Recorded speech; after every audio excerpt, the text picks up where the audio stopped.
Telangana cabinet సమావేశం ఇవాళ జరగనుంది. మధ్యాహ్నం 3 గంటలకు సీఎం రేవంత్ అధ్యక్షతన జరిగే సమావేశంలో బీసీ రిజర్వేషన్లు, స్థానిక సంస్థల ఎన్నికల భవిష్యత్ కార్యాచరణపై కీలక నిర్ణయం తీసుకోనున్నారు.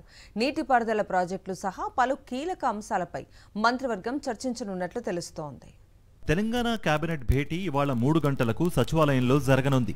ఈ సమావేశంలో బీసీ రిజర్వేషన్లు, స్థానిక సంస్థల ఎన్నికలు ప్రధాన ఎజెండాగా కేబినెట్లో చర్చ జరగనుంది. స్థానిక సంస్థల ఎన్నికల్లో బీసీలకు 42% రిజర్వేషన్లు కల్పిస్తూ తెచ్చిన జీవో 9పై హైకోర్టు మధ్యంతర ఉత్తర్వులిచ్చింది.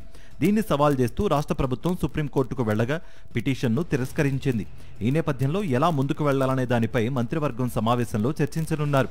అయితే హైకోర్టు మధ్యంతర ఉత్తర్వులు, సుప్రీంకోర్టు తీర్పులపై అధ్యయనం చేయడం కోసం ప్రభుత్వం ఉన్నతాధికారులతో కమిటీని ఏర్పాటు చేసింది. ఆ కమిటీ ఇప్పటికే నివేదికను సిద్ధం చేసింది.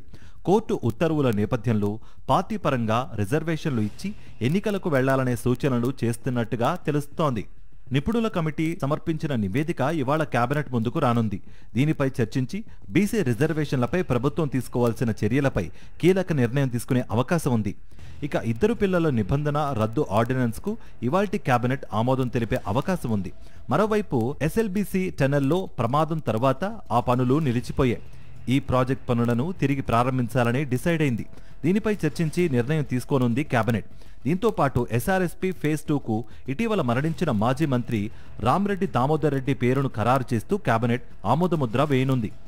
కాళేశ్వరం ప్రాజెక్టు పునరుద్ధరణ పనులు, డిజైన్ టెండర్లపై కేబినెట్లో చర్చించే అవకాశం ఉంది. తుమ్మిడిహెట్టి వద్ద ప్రాణహిత చేవేళ్ల ప్రాజెక్టు నిర్మాణం చేయాలని తలపిస్తోంది. ప్రాణహిత చేవేళ్ల నిర్మాణం, మున్నేరు వాగు రిటైనింగ్ వాల్ సహా పలు నీటిపారుదల ప్రాజెక్టులపై వ్యవసాయం, ఆర్ఎండ్బి, పంచాయతీరాజ్, రోడ్డు పనులు అంశాలపై చర్చించి మంత్రివర్గం నిర్ణయం తీసుకోనుంది.